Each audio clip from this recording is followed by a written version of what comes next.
SNTV Online. Huu ni wakati wetu.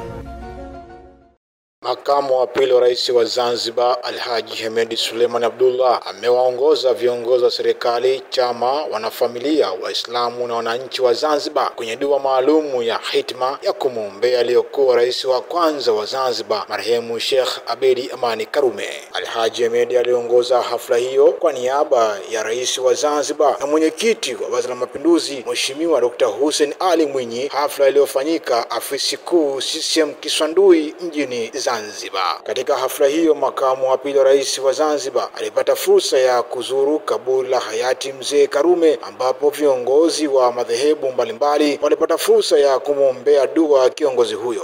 Akizungumza kwa niaba ya Mufti Mkuu wa Tanzania, naibu kadhi mkuu wa Tanzania Sheikh Hamisi Juma amesema ni jambo jema na la faraja kuwakumbuka na kuwaombea dua viongozi waliotangulia mbele ya haki ambao walijitoa katika kulipigania taifa. Lazima tuwe katika watu ambao tunaowakumbuka kwa dhati viongozi waliotangulia na wale wote waliojitoa kwa namna moja au nyingine katika kusimamia, katika kuendesha mambo mbalimbali katika nchi yetu hii. Kwani hata Mwenyezi Mungu Subhanahu wa Ta'ala anatuhimiza kumkumbuka. Mwenyezi Mungu Subhanahu wa Ta'ala anatuhimiza kumtaja. Mwenyezi Mungu Subhanahu wa Ta'ala anatuhimiza kumshukuru. Suratul Baqara aya 151 hadi 152, Mwenyezi Mungu anasema humo, tukikaa kuwakumbuka hawa, hii inatufanya kuwa ni darsa kwa kizazi chetu hiki, nacho kitakuwa kinakumbuka, kuwakumbuka na kuyakumbuka yaliyofanywa na waliotangulia.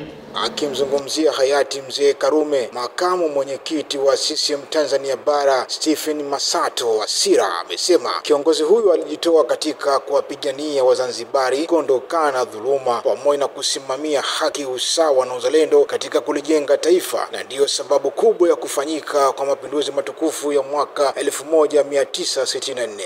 Wasira amesema swala la elimu na matibabu bure lilipewa kipaumbele na mzee Karume, ikiwa ni falsafa yake ya kupingana adui, ujinga, maradhi na njaa, jambo ambalo linaendelezwa na viongozi waliopo sasa madarakani.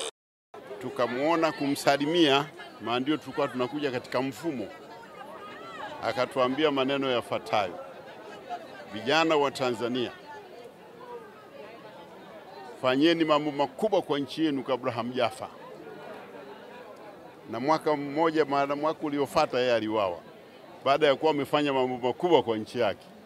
Kwa hiyo alikuwa anatupa wosia tufuate nyayo zake. Hilo la kwanza. La pili, tunamkumbuka kama mpigania uhuru wa Afrika katika nchi yake, lakini kwa ajili ya Afrika.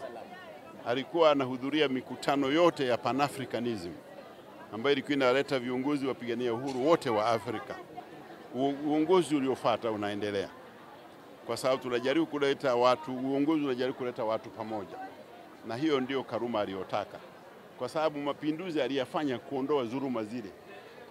Asingeliweza baada ya mapinduzi kuendeleza dhuluma, kwa alikuwa anaendeleza kila alichokiamini kwamba watu wote ni sawa, lazima waletwe pamoja na wapewe haki sawa. Na aliwahi kuunda wizara inaitwa wizara ya kuweka hali ya wananchi sawa. Sijui ulijua wewe hiyo? Yeah. Katika hafla hiyo, viongozi mbalimbali wa serikali ya Jamhuri ya Muungano wa Tanzania na serikali ya Mapinduzi ya Zanzibar walihudhuria katika dua ya kumwombea marehemu mzee Abeid Amani Karume ambaye ametimiza miaka 53 tangu auawe.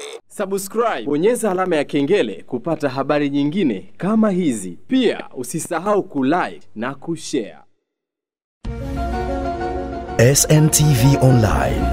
Huu ni wakati wetu.